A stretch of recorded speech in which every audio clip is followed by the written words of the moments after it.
नमस्कार, आप देख रहे हैं 11 स्पेशल। मैं हूं अभिषेक सिन्हा आपके साथ। चर्चा की शुरुआत संथाल के संग्राम से। संग्राम संथाल का, संथाल को झामुमो की गढ़ माना जाता है, झामुमो की मांद माना जाता है। संथाल को गुरुजी का एक अलग स्थान है संथाल में। अगर संथाल की बात करें तो गुरुजी आंदोलन के दौर में सबसे ज्यादा संथाल पर कंसंट्रेट रहे और आज भी संथाल में अगर आप जाते हैं तो सबसे पहले गुरुजी शिबू सोरेन का नाम आपको सुनने को मिलेगा। उसके बाद ही किसी नेता को संथाल के लोग जानते हैं। लेकिन मुद्दा यह है कि संथाल में पहले बाबूलाल मरांडी ने सेंधमारी शुरू की और आज केंद्रीय रक्षा मंत्री राजनाथ सिंह भी वहां आ गए। एक साथ संथाल में कई लोगों ने नामांकन किया। सीता सोरेन, नलिन सोरेन, निशिकांत दुबे, अगर वहीं बात करें हम लोग राजमहल से तो विजय हांसदा ने नामांकन कर दिया, ताला मरांडी ने नामांकन कर दिया, तमाम दिग्गजों ने नामांकन किया। कई लोग गरजे। एक साथ झारखंड की धरती पर अमित शाह केंद्रीय रक्षा मंत्री, केंद्रीय गृह मंत्री और राजनाथ सिंह केंद्रीय रक्षा मंत्री, दोनों ही लोग झारखंड की धरती पर आज आए। झारखंड की धरती से भ्रष्टाचार पर प्रहार का नारा लगाया, घुसपैठियों पर दांव खेला। दांव कितना कारगर होगा संथाल में, कितना कारगर होगा झारखंड में, यह तो देखने लायक बात होगी। लेकिन शुरुआत करते हैं रिपोर्ट से। आपको दिखाते हैं दुमका के नामांकन पर यह रिपोर्ट। दुमका में गरजे रक्षा मंत्री राजनाथ सिंह, कहा कोई माई का लाल खत्म नहीं कर सकता आरक्षण। हम देखेंगे किसने मां का दूध पिया है जो आकर आरक्षण। दुमका में रक्षा मंत्री राजनाथ सिंह ने आरक्षण को लेकर विपक्ष के सवालों का करारा जवाब दिया। सीता सोरेन के नामांकन सभा में राजनाथ सिंह ने कहा है कि आरक्षण कोई खत्म नहीं कर सकता। वहीं उन्होंने करप्शन को लेकर इंडी गठबंधन पर प्रहार किया।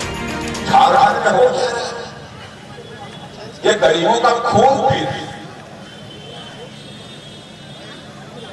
मंत्री के पीएस के पीए का गड्ढा करते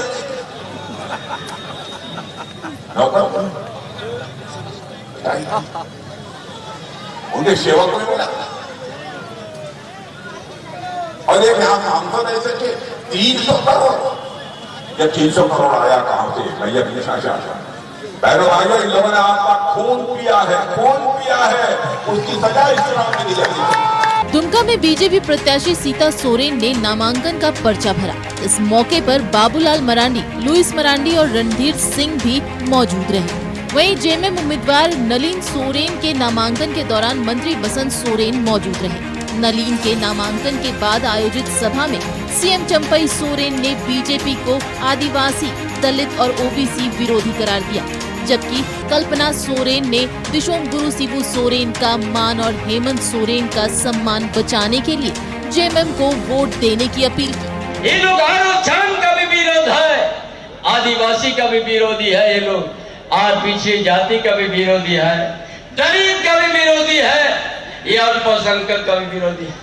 ये झारखंड किया या देश की जनता के साथ ये लोग हर समय धोखेबाज किया है। ये सिर्फ दुमका नहीं बचाना है, संथाल परगना बचाना है, दिशम गुरु शिबू सोरेन जी का मान बचाना है, आपके हेमंत सोरेन जी का सम्मान बचाना है और आपके नलिन चाचा जी का मान और ये आपका खुद का स्वाभिमान है, इसको आपको बचाना है। नलिन सोरेन के नामांकन के बाद मंत्री बसंत सोरेन ने बड़ा दावा किया है। बसंत सोरेन ने कहा है कि सीता सोरेन का भ्रम टूट गया है और अब वो सोरेन परिवार में वापस आना चाहती है। उन्होंने कहा कि 17 मई तक कुछ बड़ा हो सकता है, लेकिन बसंत के इस दावे को सीता सोरेन ने सिरे से खारिज किया है। मोदी परिवार में वो गई थी, उससे उनका भ्रम टूट गया है। वो वापस सोरेन परिवार में शायद वापस आना चाहती है। ये भ्रम, लेकिन नॉमिनेशन करने तो अभी पहुंची है। नॉमिनेशन हुआ है, अभी 17 तारीख बाकी है। वेट कीजिए, बहुत चीजें हैं, जल्दी ही खुलासा होगा। ऐसे भ्रम ना पाले जेएमएम के जो पार्टियों वाले। हम वो मेरा घर रहा है तो इतना जल्दी तो हम किस तरह से छोड़ पाएंगे। घर को कोई छोड़ा नहीं जाता। पार्टी एक अलग जगह है, घर परिवार एक अलग जगह है। कि हमने क्या कहा, पार्टी संबंधित कोई बातें ही नहीं हुई, घर परिवार से संबंधित बातें हुई।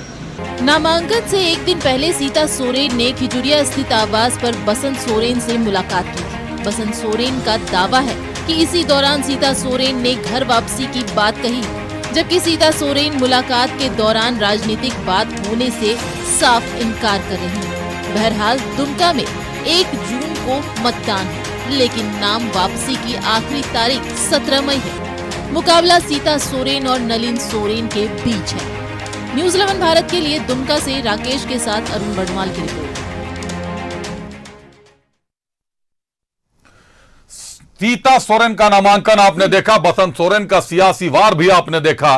साफ कर दिया बसंत सोरेन ने कि सोरेन परिवार से मोदी परिवार में गई थी, मोदी परिवार से सोरेन परिवार में घर वापसी की उम्मीद है, लेकिन सीता सोरेन ने उसका खंडन भी तत्काल कर दिया। उन्होंने कह दिया यह भ्रम की राजनीति है, भ्रम ना पालें, जनता के लिए संदेश छोड़ा था।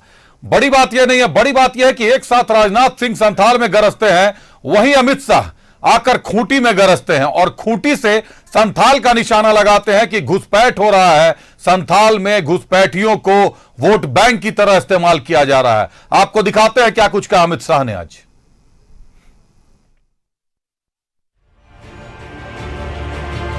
कि सत्ता प्राप्त करने के लिए आप जिस कांग्रेस पार्टी के साथ बैठे हो, वो कांग्रेस पार्टी सालों तक झारखंड की रचना को रोक कर रखी।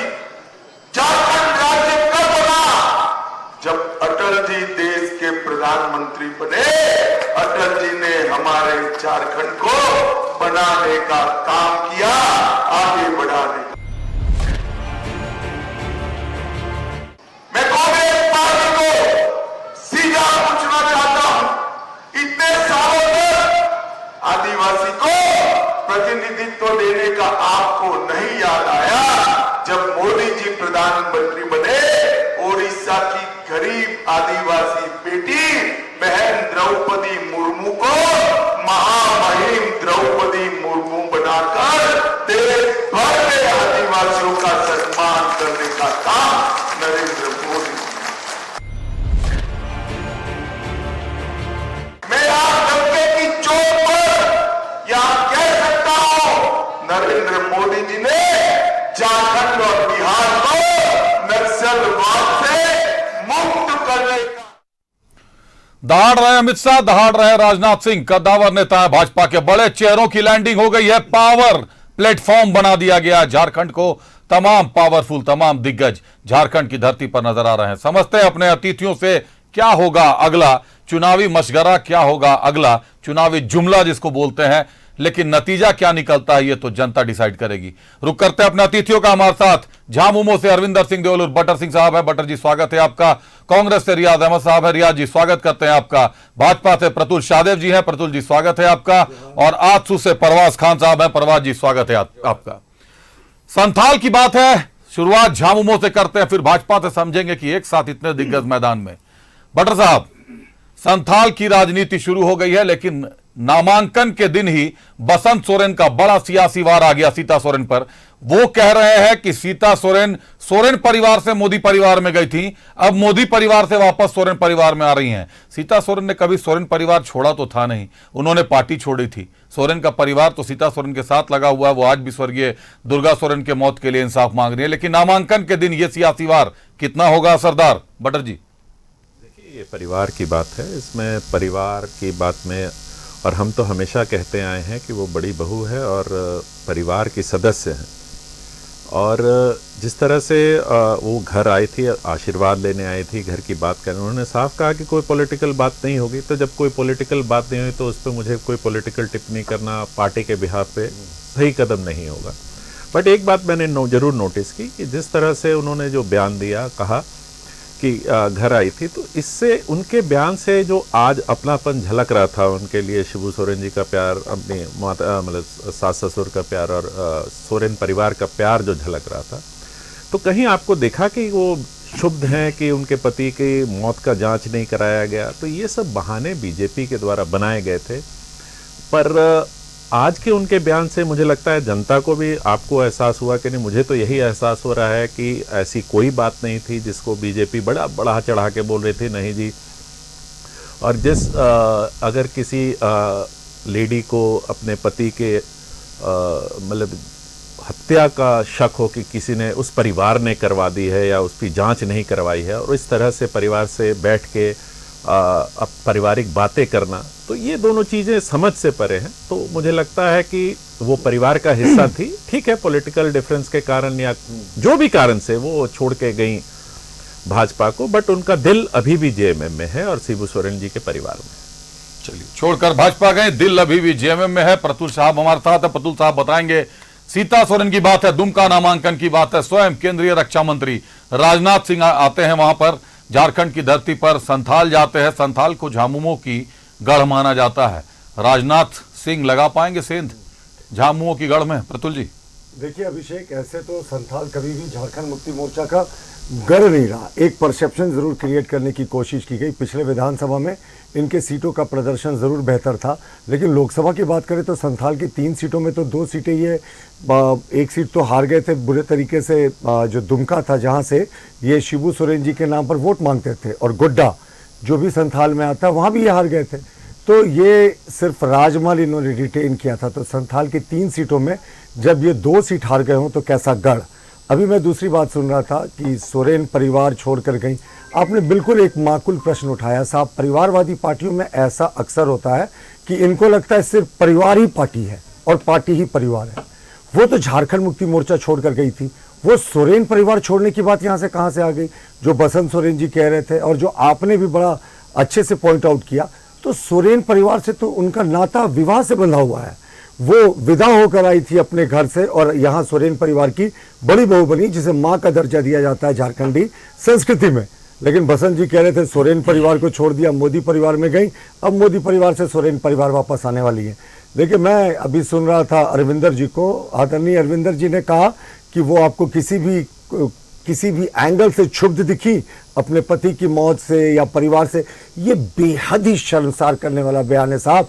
उन्होंने क्या क्षुब्ध होने के लिए उनको हमेशा आंसू बहाना है? उन्होंने बहुत ही जो सपाट तरीके से, स्पष्ट तरीके से अपनी बात रखी थी कि मुझे अपने पति की जो मौत है वो रहस्यमयी लगती है, संदेहास्पद है, इसकी जांच होनी चाहिए। राज्य सरकार ने अभी तक कोई जांच नहीं किया। एक आदिवासी बेटी अपने पैरों पर खड़ी हो गई, पति की मौत के बाद उसने अपने परिवार को संभाला। और उन्होंने क्या कहा, जब तक शिबू सोरेन जी मानसिक रूप से तो आज भी स्वस्थ है, शारीरिक रूप से जब तक वो स्वस्थ थे तब तक हेमंत सोरेन के कुनबे ने डोमिनेट नहीं किया था इस पूरे सिस्टम पर, तब तक वो अपनी परेशानियां जिक्र करती थी। लेकिन जिस समय से हेमंत सोरेन का पूरा कुनबा डोमिनेट कर गया परिवार पर, तब उनकी परवरिश जो बेटियों की थी वो उनको अकेले करनी पड़ी। तो आज इस तरह का शब्द दिखाना कि क्षुब्ध नहीं थी, तो क्या आंसू आप हमेशा देखना चाहते हैं सीता सोरेन जी के चेहरे पे? क्या वो रो के बोलेंगी कि परिवार से मुझे इंसाफ नहीं मिला, तभी आप मानेंगे? अपने पति की मौत की बहुत मार्मिक अपील की थी उन्होंने मुख्यमंत्री से। अपील शब्द का मैं प्रयोग कर रहा हूं। कहा था मुझे संदेह है उनके मौत पर, कृपया इसकी जांच का आदेश दे। लेकिन सरकार इस पूरे मामले को दबाकर बैठ गई। और जहां तक संथाल की बात है, तो संथाल में घुसपैठ एक बहुत बड़ा मुद्दा है। अभी देखिए, जो प्राइम मिनिस्टर की इकोनॉमिक एडवाइजरी टीम है, उसने जो सेंसस नहीं, जो डेटा दिया इकोनॉमिक अफेयर्स की मिनिस्ट्री ने, जो कमेटी थी, उसने बताया कि 1947 से 2015 के बीच में हिंदुओं की आबादी 8% से ज्यादा घटी है और मुसलमानों की आबादी इसी समय कॉरस्पॉन्डिंग एक्सप्लोजन हुआ है, 45% बढ़ गया। ये कोई प्रजनन दर से नहीं होता साहब, ये कन्वर्जन से होता है, ये घुसपैठ से होता है। और संथाल की बात करें तो राजमहल का तो उदाहरण सबसे बड़ा है ना। पिछले बार जब इनके यहाँ चुनाव हो रहा था तो मुस्लिम्स की आबादी 16% थी, जो बिल्कुल सटा हुआ इलाका है बांग्लादेश से, और आदिवासियों की आबादी 60% थी। पिछले सेंसस में ये आबादी 40% मुसलमानों और आदिवासियों दोनों की हो गई। ये कैसे संभव हुआ? घुसपैठ बड़े पैमाने पर हो रहा है। झारखंड सरकार के स्पेशल ब्रांच ने रिपोर्ट दिया था, जिस पर आपने डिस्कशन भी कराया था कि इन घुसपैठियों को मदरसों में लाकर रखा जाता है, वहां से इनको आइडेंटिटी कार्ड दिया जाता है और बसाया जाता है। लेकिन 1947 से 2015 के बीच में 45% जो मुसलमानों की आबादी बढ़ी है ना, ये कन्वर्जन, घुसपैठ, सब चीजों के बदौलत है। प्रजनन दर मुस्लिमों की भी कम है निश्चित तौर पर। अगर आंकड़े देखेंगे तो प्रजनन दर की बात करेंगे तो हिंदुओं मैंने वही कहा कि मुस्लिमों की भी प्रजनन दर कम है, उस बात में कहीं कोई सियासत नहीं है। लेकिन घुसपैठ पर बात हम करेंगे। रियाज साहब का रुख करते हैं। रियाज साहब कांग्रेस से जुड़े हैं। रियाज साहब, राहुल गांधी आते हैं, राहुल गांधी बसिया में ये कहते हैं कि आरक्षण हम बढ़ाकर 50% से भी ऊपर ले जाएंगे। और आज राजनाथ सिंह आते हैं और दुमका में कहते हैं कि कोई माई का लाल नहीं है जो आरक्षण को छू सकता है। सीधी चुनौती है राहुल गांधी को। रियाज साहब, देखिए, इनके नेता सिर्फ बात कर रहे हैं। 10 साल इनकी सरकार की हो गई, ये घुसपैठ की अभी बात कर रहे थे, ये आदिवासियों के कल्याण की बात कर रहे हैं, लेकिन क्या अदानी ने जो प्लांट बनाया उसका बिजली कहाँ जा रहा है? जिस बांग्लादेश की बात कर रही है बांग्लादेश को, उसमें झारखंड का कोई काम नहीं आ रहा है वो बिजली। और दूसरी बात, घुसपैठियों की बात कर रहे हैं, तो बीजेपी की सरकार यहाँ कितने साल थी और किसके दौरान ये घुसपैठिए बढ़े हैं? अगर ये घुसपैठियों की बात कर रहे हैं तो झारखंड की जनता ने इनको सरकार चलाने का मौका दिया, उस मौके में इन्होंने क्या किया? तो ये इनकी बातें होती है, सरकार में आने के बाद कुछ काम नहीं करते हैं। 10 साल में इन्होंने जिस तरह से महंगाई बढ़ा दी, बेरोजगारी बढ़ा दी, उस पर बात नहीं करेंगे। जितने वादे लेके आए थे उस पर ये बात नहीं करते। 2 करोड़ नौकरी दे पाए क्या? 15 लाख खाते में आ पाए क्या? और भी बहुत सारे वादे इन्होंने किए तो वो आया नहीं। तो ये सिर्फ इनके नेता राजनाथ सिंह हो या अमित शाह हो, ये सिर्फ बतौलाबाजी करते हैं और कुछ करते नहीं हैं। अगर काम करते तो घुसपैठियों पे बात नहीं करते, क्योंकि 16 साल इन्हीं का सरकार रहा है बीजेपी का। और कब बढ़ा है आप डाटा निकाल के देख लेना। झारखंड मुक्ति मोर्चा और कांग्रेस की सरकार में ये बढ़ी है या बीजेपी की सरकार में बढ़ी? अगर घुसपैठियों की बात करते हैं तो किसका दायित्व जाता है? चलिए, घुसपैठियों की बात करते हैं तो भाजपा के कार्यकाल में घुसपैठिए बढ़े हैं। अगर ये बात है तब तो फिर भाजपा पे आरोप जाता है और भाजपा ही इसको मुद्दा बनाने पर लगी है। आंसू से परवाज खान हमारे साथ जुड़े हुए हैं। परवाज, दुमका में और राजमहल में आंसू अपने आप को कहां पाती है? आंसू जमीनी स्तर पर आंसू एनडीए को क्या सहायता करेगी दुमका और राजमहल? आंसू सिर्फ दुमका और राजमहल में नहीं, झारखंड में 32,610 गांव में पाती है। और आंसू के कार्यकर्ता माननीय श्री सुदेश कुमार जी के नेतृत्व में 32,610 गांव में है और वो एनडीए का संगठन साथी है और उस सब में कंधा से कंधा मिला के प्रचार कर रहे हैं और 14 का 14 सीट लाने का हम लोग भरपूर प्रयास कर रहे हैं। दूसरी बात, जो आपने बोला था ना कि ये दुमका का इसके संथाल का लेके, तो संथाल में जेबीएम वाले वाकई वहाँ से वो लोग हमेशा बोलते हैं कर्म भूमि, लेकिन उसको वो लोग मिल के ना लूट भूमि बना दिए। आप संथाल के ही देखिए ना, अवैध खनन से लेके हर एक चीज जो दिखा। और आज मुख्यमंत्री के प्रतिनिधि हो या पूर्व मुख्यमंत्री हो या अधिकारी हो, आज सब जेल के पीछे हैं। तो बोले कि जो उसको कर्म भूमि बनाए थे उसको लूट की भूमि वो बना दिए हैं। और इस चीज के लेके झारखंड की जनता बहुत अच्छी तरह से देख रही है। लोकसभा चुनाव के बाद 14 सीट लोकसभा में हम लोग जीतेंगे, उसके बाद तुरंत देखिएगा विधानसभा में जाएंगे और इस सरकार की निश्चित विदाई वर्ष है। सरकार की निश्चित विदाई वर्ष है। आंसू ऐसा कह रही है कि सरकार की विदाई वर्ष है। संथाल की अगर बात करें तो लूट की भूमि बताई जा रही है। मांद है लेकिन लूट की मांद बना दी गई है। जब संथाल की बात होगी तो गोड्डा की बात भी होगी। 24 जिलों में 14 लोकसभा क्षेत्रों में चुनाव होने हैं और 14 लोकसभा क्षेत्र में एक क्षेत्र है गोड्डा का कि सांसद बड़े आश्वस्त दिखाई दे रहे हैं निशिकांत दुबे।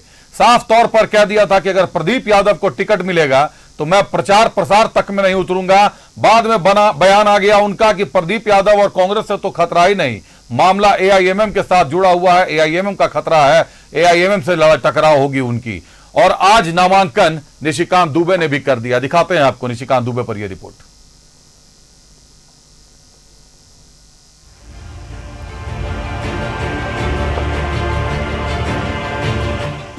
गोड्डा सीट से निशिकांत दुबे ने भरा पर्चा। राजनाथ सिंह की रिकॉर्ड मतों से जीत दिलाने की अपील। गोड्डा सीट से बीजेपी प्रत्याशी निशिकांत दुबे ने नामांकन दाखिल कर दिया।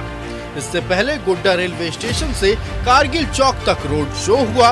इस दौरान कारगिल चौक पर राजनाथ सिंह ने खुली गाड़ी से लोगों को संबोधित किया और निशिकांत दुबे को रिकॉर्ड मतों से जीत दिलाने की अपील की। कितना आज तक नहीं किया है, रिकॉर्ड टूटना चाहिए मेरे भाई। और मैं आज इस बाबा की धरती पर कहकर जा रहा हूँ, मैं बाबा की धरती पर कहकर जा रहा हूँ, यदि निशिकांत जीत गए और आपने सारे रिकॉर्ड अब तक के देवघर के तोड़ दिए तो यकीन रखिएगा मंत्री से कहूंगा 2, 4, 6, 8, 10 महीने के बाद एक बार मुझे फिर से इस बाबा की धरती पर लेकर आइएगा। बाबा की धरती पर मैं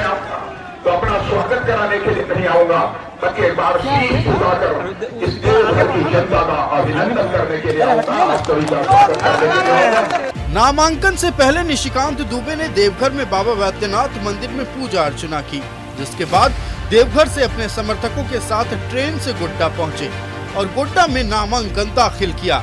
निशिकांत दुबे ने रिकॉर्ड मतों से जीत का दावा किया, साथ ही कहा कि पिछले लोकसभा चुनाव को लेकर एक वादा किया था, वो पूरा हो गया। निशिकांत दुबे ने 2029 के लोकसभा चुनाव के लिए एक और वादा किया है। इस बार गोड्डा लोकसभा जो है झारखंड में सबसे ज्यादा वोटों से जीती जाने वाली लोकसभा होगी। यहाँ का चुनाव एक तरफा है और 20-22 के बाद आपको दिखाई देगा कि किसी गांव में कोई विरोधी की कोई गाड़ी अंदर नहीं जा पाती। गोड्डा में आज़ादी के 75 साल के बाद रेल पहुंची, वो मोदी की गारंटी में पहुंची। मैंने पिछली बार कहा था, वायदा किया था कि 2019 में कि जब मैं 2024 में नामांकन करने आऊँगा, यदि पार्टी टिकट देगी तो मैं रेल से आऊँगा। मैं रेल से आया। अब मैंने दूसरा वादा किया है मोदी की गारंटी में कि जब अगली बार नॉमिनेशन करने या कराने गोड्डा आऊँगा तो गोड्डा के सारे कार्यकर्ताओं को इसी ट्रेन से जो है बटेश्वर स्थान, यहाँ उत्तर वाहिनी की गंगा है, वहीं ले जाऊंगा, गंगा स्नान कराऊंगा, वहीं भोजन कराऊंगा। गोड्डा सीट पर 1 जून को वोटिंग होगी। निशिकांत दुबे और कांग्रेस के प्रदीप यादव में सीधा मुकाबला माना जा रहा है, लेकिन गोड्डा में AIMIM ने भी उम्मीदवार उतारा है। न्यूज़ 11 भारत के लिए गोड्डा से भावना की रिपोर्ट। हमने आपको दुमका दिखाया, हमने आपको गोड्डा दिखाया, तो हम आपको राजमहल भी दिखाएंगे। राजमहल से ताला मरांडी और विजय हांसदा दोनों ने नामांकन कर दिया। इससे पहले लोबिन हेम्ब्रम ने भी नामांकन किया था। त्रिकोणीय मुकाबला राजमहल में बनता हुआ दिखाई दे रहा है। देखिए राजमहल से रिपोर्ट। साहिबगंज में टला बड़ा हादसा, सभा के दौरान JMM का टूटा मंच। अग्रवाल का बात बोल रहा था, अग्रवाल का बात बोल रहा था। साहिबगंज में चुनावी सभा के दौरान JMM का मंच टूट गया। जिस समय मंच टूटा उस समय हेमलाल मुर्मू सभा को संबोधित कर रहे थे। हालांकि हादसे के बाद खुले मैदान में सीएम चंपाई सोरेन और कल्पना सोरेन ने लोगों को संबोधित किया। इस दौरान सीएम ने राजमहल सीट पर JMM की ऐतिहासिक जीत का दावा किया।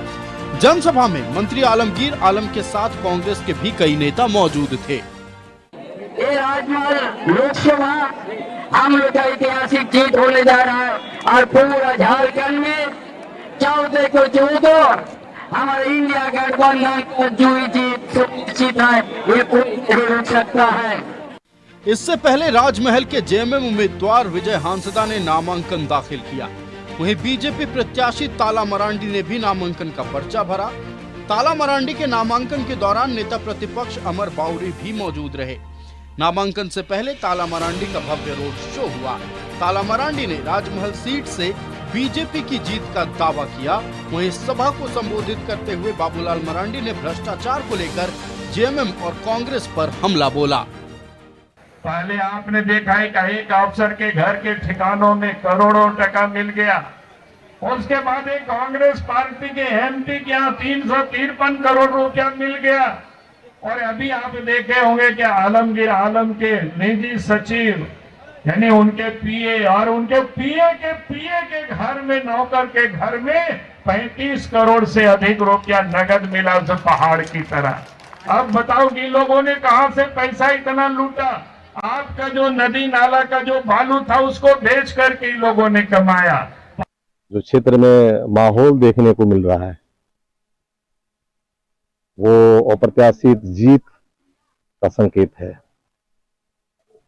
और पूरे लोकसभा क्षेत्र के लोग अति उत्साहित हैं। राजमहल में 1 जून को वोटिंग है। बीजेपी के ताला मरांडी और JMM के विजय हांसदा में मुख्य मुकाबला माना जा रहा है, लेकिन JMM विधायक लोबिन हेम्ब्रम भी निर्दलीय दाल ठोंक रहे हैं।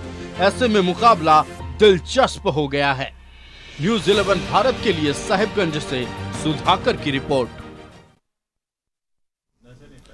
रिपोर्ट देख लिया आपने, राजमहल को देख लिया आपने, गोड्डा को देख लिया। सवालों का दायरा बढ़ाते हैं, एक बार चलते हैं अपने अतिथियों के पास। रुक करते हैं, रियाज साहब जुड़े हुए हमारे साथ कांग्रेस से। रियाज साहब, पहले दीपिका पांडे को टिकट मिलता है गोड्डा से, बाद में दीपिका पांडे का टिकट कटता है, प्रदीप यादव को टिकट देते हैं आप। जब दीपिका पांडे को टिकट मिला था तब निश्चित तौर पर निशिकांत दुबे के कई बयान आए थे, काफी विरोधाभास वाले बयान थे, काफी आक्रामक तेवर था। लेकिन प्रदीप यादव को टिकट मिलते के साथ निशिकांत दुबे बड़े आश्वस्त दिखाई देने लगे। अब तो ये दावा कर रहे हैं कि रिकॉर्ड मतों से जीत होगी। क्या टिकट देना गलती हो गई प्रदीप यादव को? देखिए, प्रदीप यादव को टिकट देना ना गलती हुई है ना पार्टी का डिसीजन गलत है। हमेशा पार्टी बहुत सोच समझ के निर्णय लेती है और कहीं ना कहीं प्रदीप यादव एक सीनियर लीडर हैं, कांग्रेस पार्टी में एक अच्छे कार्यकर्ता के तौर पे काम कर रहे हैं, एक अच्छे नेता के तौर पे काम कर रहे हैं और जनता के बीच में हमेशा रहते हैं। निशिकांत दुबे की बात की जाए तो निशिकांत दुबे सिर्फ उलूल जुलूल बात ही कर रहे हैं। आप देख सकते हैं जो जिस तरह से उन पर मेडिकल कॉलेज हड़पने का मुद्दा आया और कितने गंभीर भ्रष्टाचार के मुद्दे हैं उन पर, तो इस बार गोड्डा की जनता उनको सबक सिखाने के लिए तैयार है। चिंता ना करें और आप देखेंगे ये प्रचार में भी उतरेंगे और घर घर भी जाएंगे और घर घर जाके वोट भी मांगेंगे। जिस तरह से वहाँ की जनता ने इस बार प्रण कर लिया है कि निशिकांत दुबे को जो उनका घमंडी रुख है और जिस तरह से घमंड से वो बात करते हैं, देखिए चुनाव में जो भी आता है किसी भी पार्टी का लोग होता है, निश्चित तौर पे वो हर दिन मेहनत करता है और हर दिन जीत और हार के लिए संघर्ष करता है। लेकिन ये तो घमंडी वाली बात हो गई कि नरेंद्र मोदी भी शायद इतना घमंड नहीं करते होंगे या राहुल गांधी भी इतना घमंड नहीं करते होंगे जितना घमंड ये कर रहे हैं कि हम प्रचार करने नहीं उतरेंगे। तो जनता इसको सबक सिखाएगी। रावण का घमंड नहीं रहा तो निशिकांत दुबे है। निश्चित तौर पे आने वाला समय में निशिकांत दुबे को अच्छे से सबक सिखाया जाएगा। प्रतुल जी, कितने बार के सांसद हैं निशिकांत दुबे? प्रयास जी बोल रहे हैं, कांग्रेस बोल रही है कि उल जलूल बोलकर चुनाव जीत जाते हैं। कितने बार के सांसद हैं और जनता कैसे सबक सिखाएगी? देखिए, 3 बार वो लगातार चुनाव जीते हैं और उल जलूल बोलकर भी चुनाव जीत जाते हैं। प्रतुल, आपको लगता है कि कोई ऐसा कर सकता? ये तो जनता का अपमान होगा अगर कोई कहता है कि उल जुलूल बोलकर कोई चुनाव जीत जाता है। माफ कीजिएगा। देखिए, निशिकांत दुबे जी को विकास पुरुष के रूप में जाना जाता है। देखिए, वहाँ ट्रेन कभी नहीं आई थी। आज़ादी के इतने वर्षों के बाद ट्रेन आ गई। वहाँ हवाई अड्डा कभी नहीं बना था, कनेक्टिविटी नहीं थी और हवाई अड्डा बनने से देवघर में इंटरनेशनल अब टूरिस्ट सर्किट से भी वो जुड़ गया और बाबा धाम में किस तरीके की सहूलियत हो गई जाने की लोगों को। या मेडिकल कॉलेज बना, एम्स विश्व स्तरीय मेडिकल कॉलेज है साहब। और निशिकांत दुबे जी पर 44-45 केसेस हुआ। अब तो शायद मैं केसेस की गिनती भी भूल गया हूं, जिसमें से अधिकांश मामलों को या तो हाईकोर्ट ने क्वैश कर दिया या तो हाईकोर्ट ने स्टे लगा दिया। तो सरकार के खिलाफ वो बोलते भी रहते हैं, मुखर भी रहते हैं और विकास भी करते हैं। और देखिए, बड़ी अच्छी उनकी एक स्ट्रैटेजी है कि साहब प्रदीप यादव जैसे उम्मीदवार जिनके ऊपर कई तरह के आरोप लगे हैं, उनके खिलाफ प्रचार करने की भी आवश्यकता नहीं है। मतलब ये घमंड है उनका? बिल्कुल नहीं। ये वास्तव में उन निशिकांत दुबे का घमंड है? वो अपने जीत के प्रति इतने आश्वस्त हैं या फिर वास्तव में प्रदीप यादव को वो अपने कद का नेता नहीं मान रहे गोड्डा में? देखिए, ये कद का नेता तो दूसरी बात है। ये मुझे लगता है निशिकांत दुबे जी का वोटर्स के प्रति विनम्र संदेश है कि मैंने आपकी सेवा की है 5 वर्ष और जो उनको रिस्पांस मिला 5 वर्षों में, वो कॉन्फिडेंट है कि वो प्रचार नहीं करेंगे। वो जाते हैं, लोगों के साथ बैठते हैं, चाय पीते हैं, जगह जगह घूमते हैं और कहीं प्रचार नहीं करते, चुनावी सभा नहीं करते। मैं रियाज जी की एक बात को करेक्ट करूंगा। इन्होंने कहा था कि 16 साल हमारी सरकार थी। क्या मैं ग्राफिक दिखा सकता हूँ? लंबा फिर नहीं तो बोलना पड़ेगा। आप बोल दें सर। मैं सिर्फ एक ग्राफिक दिखा रहा हूँ। आप बोल दें। 12 वर्षों तक इनकी सरकार थी। 11 साल 6 महीने का डेटा 6 महीना पहले का था। 3 बार शिबू सोरेन जी मुख्यमंत्री रहे। मधु कोड़ा इनके समर्थन से 145 दिन तक मुख्यमंत्री रहे और राष्ट्रपति शासन कांग्रेस के शासनकाल में 623 दिन रहा। हेमंत सोरेन जी 4 वर्षों तक मुख्यमंत्री रहे। अभी के मुख्यमंत्री भी 3 महीने से ज्यादा का रह चुके हैं। शिबू सोरेन जी अलग अलग 3 कालखंडों में जो रहे थे वो लगभग 1 वर्ष का कालखंड था। लेकिन अगर आप पूरे समय को जोड़ दें और उप मुख्यमंत्री के रूप में हेमंत सोरेन खुद 2 वर्षों से ज्यादा रहे थे, तो ये जो बार बार एक नैरेटिव रचा जाता है कि 16 साल हमारी सरकार थी, साहब 12 साल तो आपने सत्ता की। और देखिए, जो बात हम हमेशा करते हैं निशिकांत दुबे जी को लेकर, सरकार को शीशा दिखाया साहब और फर्जी मुकदमे सरकार ने 350 किए भाजपा के कार्यकर्ताओं पर और अधिकांश मुकदमों में हाईकोर्ट ने बड़ी तल्ख टिप्पणी की। एक मुकदमा तो आप भी जानते हैं, मुझ पे भी हुआ था। 6 मुकदमे मैं भी झेल रहा हूं। लेकिन हमारे साधारण कार्यकर्ताओं को भी इन्होंने टारगेट किया और 350 मुकदमों में इन्हें फंसाने की कोशिश की गई। निशिकांत दुबे को तो अकेले इन्होंने जिस तरीके से टारगेट किया, लेकिन वो शख्स झुका नहीं, वो कभी हारा नहीं। उसकी विकास के प्रति जो फोकस थी वो विकास करता रहा और जो वो करप्शन के खिलाफ उसकी मुहिम थी वो मुहिम भी उनकी लगातार चलती रही। और उसी मुहिम का नतीजा है जिस तरीके से हम लोगों ने सारे बातों को मुखरता से उठाया, निशिकांत जी ने उठाया, बाबूलाल जी ने उठाया, तमाम प्रमुख नेताओं ने उठाया कि आज हेमंत सोरेन जेल में है और ये सरकार जेल से चल रही है। 70,000 करोड़ का घपला घोटाले का आरोप लगा। लेकिन एक और पॉइंट अभिषेक, कि आज भी कांग्रेस चुप है कि उसने मैनिफेस्टो में मुसलमानों को आरक्षण देने का क्यों वादा किया। 2004 के लिए घोषणा पत्र में मुसलमान, मैंने नहीं टोका। आप बोले उन्होंने ठीक समय पे बोला अतुल जी, वो बोल रही है मैनिफेस्टो में नहीं है। नहीं, जो आप कह रहे हैं मैं दिखा दूं, आप पेज नंबर बता दें। मैं आपको दिखा रहा हूं पूरा इनका। चलिए आप पेज नंबर निकालें, वक्त एक ब्रेक का हो गया, एक ब्रेक ले लेता हूं। ब्रेक के बाद लौटूंगा तो दिखाऊंगा कि मैनिफेस्टो की बात है, मुसलमानों को आरक्षण देने की बात है, देना चाहिए साहब, जो जरूरतमंद है उसको आरक्षण दीजिए, लेकिन जरूरतमंद को आरक्षण दीजिए। यह जरूर है कि जरूरतमंदों को आरक्षण मिलना चाहिए, आरक्षण का बंदर बाट मत कीजिए, आरक्षण का आश्वासन मत दीजिए। प्रतुल जी कितने नंबर पेज पर है? कांग्रेस की प्रायोरिटीज एंड प्रोग्राम्स जो इसका चैप्टर है उसमें आप देखें, यह सीधे तौर पर लिखा है, Indian National Congress has pioneered reservation for minorities in Kerala, Karnataka और अन्य राज्यों का उदाहरण दिया गया है। In government employment and education we are committed to adopt this policy at the national level. ये कोई प्रफुल्ल शाहदेव का नहीं, ये कांग्रेस के मैनिफेस्टो का मैं आपको हिस्सा दिखा रहा हूं कि जो मुस्लिम रिजर्वेशन का हम लोगों ने कर्नाटका और केरला और तमाम जगह फॉर्मूला लगाया था, इसे राष्ट्रीय स्तर पर करेंगे। तो क्या साहब आप ओबीसी का आरक्षण जो आपने छीन कर कर्नाटका में दिया था मुसलमानों को उसका हिस्सा, क्या फिर मुसलमानों को करेंगे? ये कौन सी बात है? आपके लिए माइनॉरिटीज का मतलब सिर्फ मुस्लिम क्यों होता है?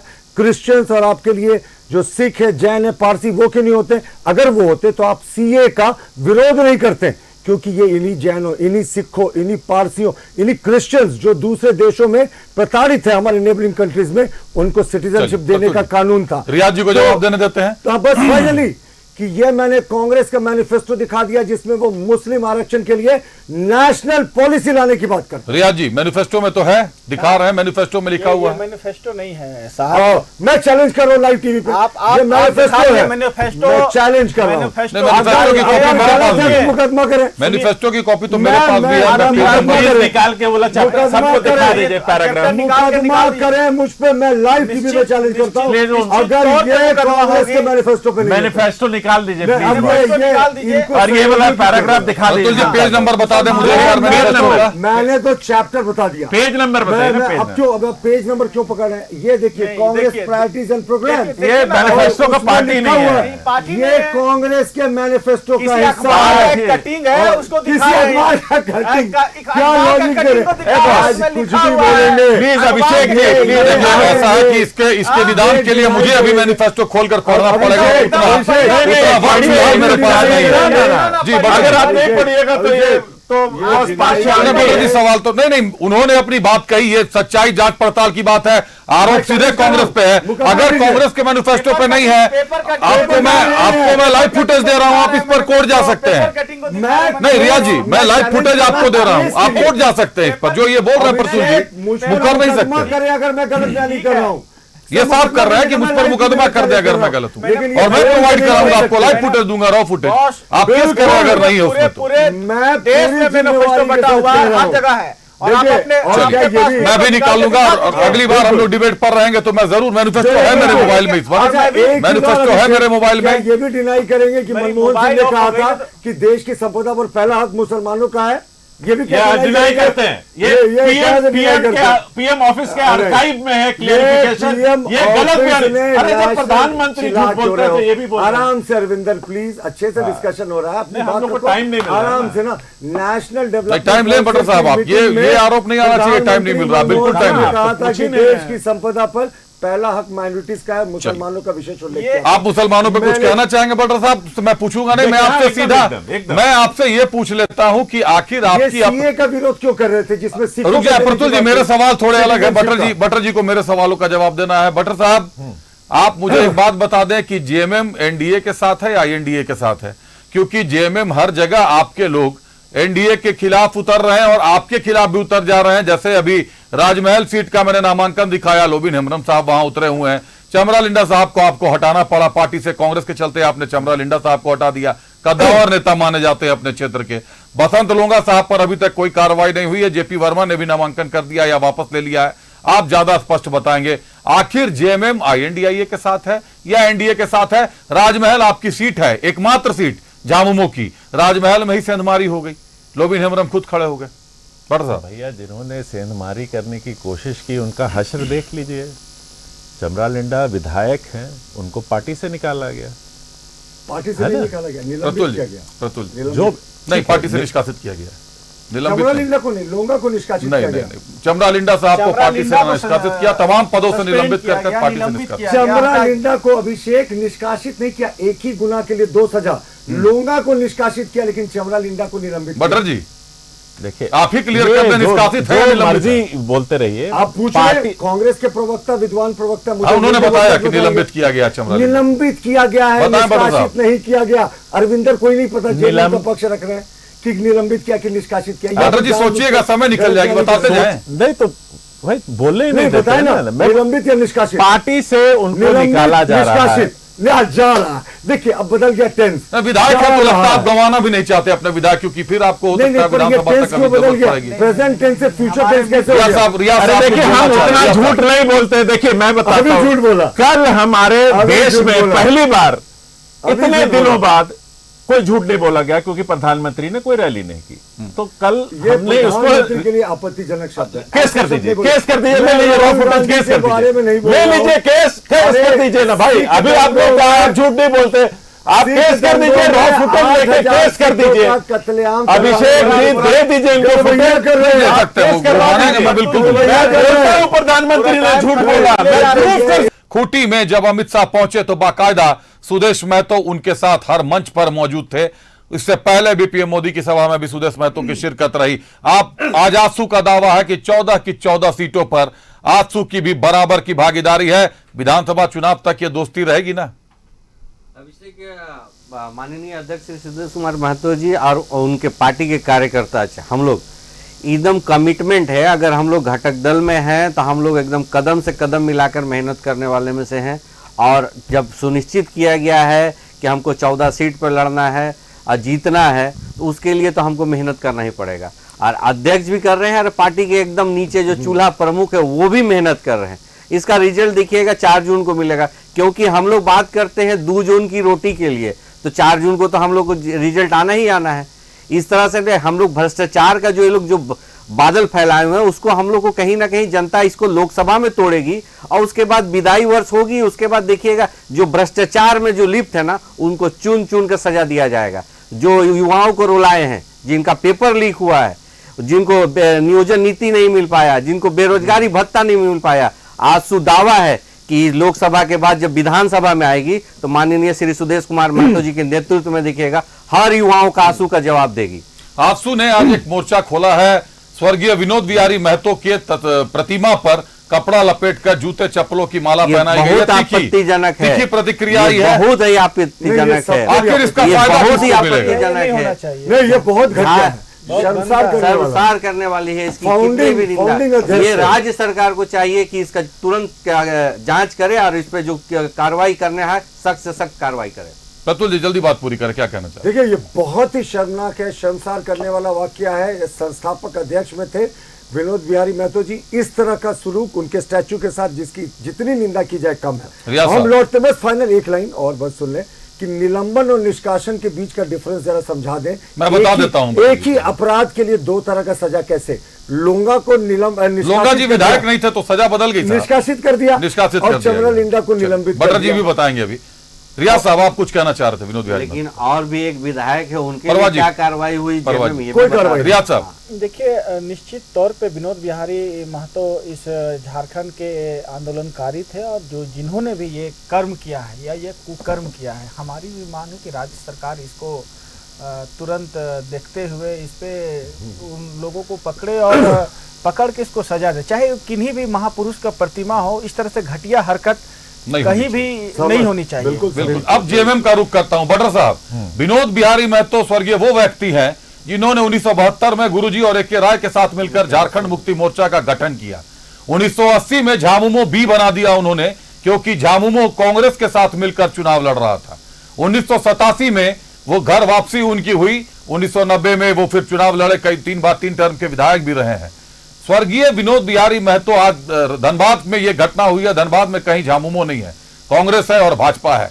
स्वर्गीय विनोद बिहारी महतो की प्रतिमा के साथ जिस तरीके की घटना हुई है, क्या संवेदनाओं के तार को झंझोड़ा जा रहा है? फायदा किसको मिलेगा? देखिए, अगर आप कहते हैं कि इतनी घटिया हरकत से कोई फायदा लेना चाहता है तो उसको पॉलिटिक्स में होना नहीं चाहिए।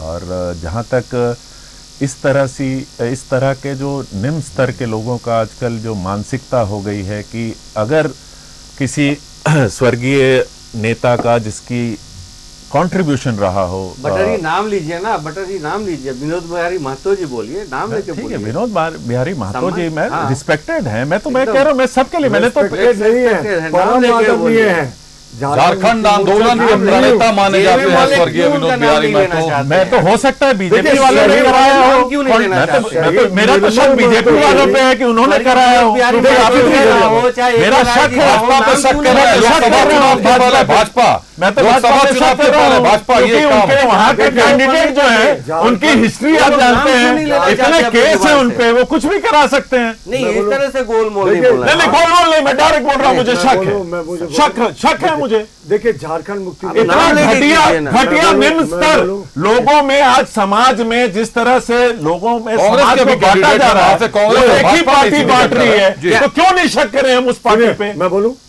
देखिए, झारखंड मुक्ति मोर्चा के गैर खतियानी प्रवक्ता को विनोद बिहारी महतो के बारे में ज्यादा पता नहीं होगा।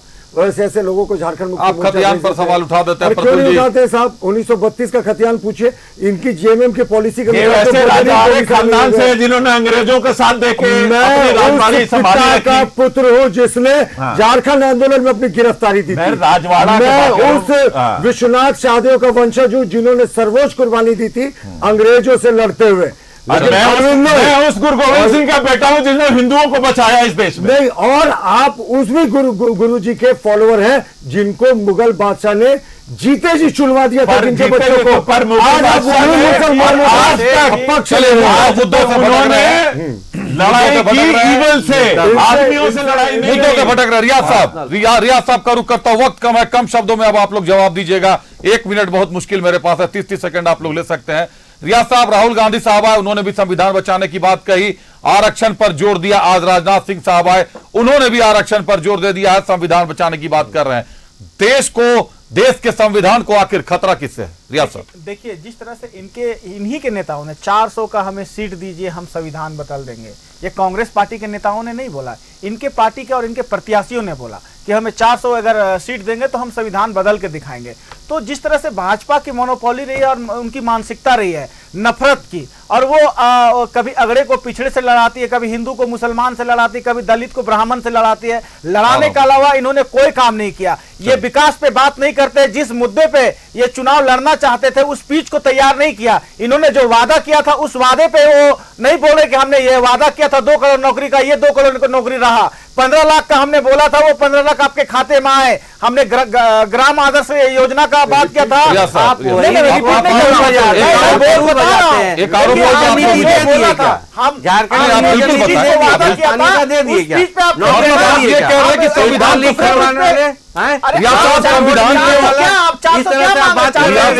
संविधान को खतरा भाजपा से, आप ये कहना चाहते हैं? क्या करेंगे साहब? संविधान को खतरा भाजपा से, संविधान के खतरे में इनके लोग बोल रहे हैं ना।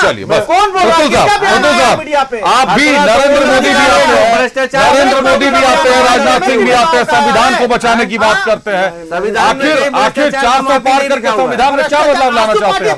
हम लोग सामाजिक न्याय की बात करते हैं, हम लोग सामाजिक न्याय की बात करते हैं। आलमगीर आलम को देख लीजिए, आपके घर में देख लीजिए, नोटों का बंडल कहां से निकल रहा है, नोटों का बंडल कहां से निकल रहा है। आपसू से बड़ी भ्रष्ट पार्टी नहीं दिखेगी। परवाज सीधा आरोप लगा रहे हैं, आपसू से बड़ी भ्रष्ट पार्टी नहीं बने हुए हैं ना। अरे ये राष्ट्रीय पार्टी होने के बावजूद पिछले बने हुए, अस्तित्व विहीन हो गए इनका अस्तित्व ही संविधान को क्यों नुकसान पहुंचाना चाह रहे हैं? इस बार सब लेके जाएंगे। अच्छा, आप गोद में लेके रहे सरकार थी, माफी चाहूंगा, माफी चाहूंगा। डिबेट मुद्दों से भटकती है निश्चित तौर पर, जब चर्चा होगी तो कई बार मुद्दों से इतर जाएगी, लेकिन यह तय है कि इस बार के चुनाव में भ्रष्टाचार पर वार एक अहम मुद्दा बन गया है। भाजपा ने इस मुद्दे को उठा लिया है और कांग्रेस और जेएमएम की बात करें तो कहीं ना कहीं राहुल गांधी साहब भी उन्होंने भ्रष्टाचार पर कोई टिप्पणी नहीं की। भ्रष्टाचार झारखंड के लिए एक नासूर की तरह हो गया है। झारखंड एक ऐसा राज्य हो गया है जहां शहरों में नोट बरस रहे हैं, कभी 30 करोड़ कहीं से, कभी 19 करोड़ कहीं से, और राज्य की जनता इस बात को देख रही है। आरोप हो ईडी, केंद्रीय जांच एजेंसियां भाजपा के लिए काम कर रही हो, सारे आरोप प्रत्यारोप अपनी जगह है, लेकिन एक चीज और तय है कि नोटों की रिकवरी हो रही है। साहब, ये नोट 1,30,000 से भी पार कर चुके हैं, 1,30,000 करोड़ पार कर चुके हैं। आखिर ये नोट किसके थे जो निकल कर आ रहे हैं? संथाल के संग्राम में कितने नोटों की भूमिका होगी और कितनी वोटों की भूमिका होगी, ये देखना दिलचस्प होगा। धन्यवाद देते हैं अपने अतिथियों का। हमारे साथ भाजपा से प्रतुल शाहदेव जी थे, प्रतुल जी धन्यवाद आपका। कांग्रेस से हमारे साथ रियाज अहमद साहब थे, रियाज जी धन्यवाद आपका। आसू से परवाज खान साहब थे, परवाज जी धन्यवाद आपका। और जेएमएम से अरविंदर सिंह देओल उर्फ बटर साहब थे, बटर जी बहुत धन्यवाद आपका।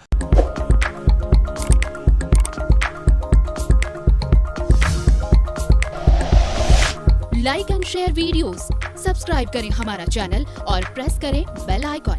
न्यूज़ 11 भारत, सच है तो दिखेगा।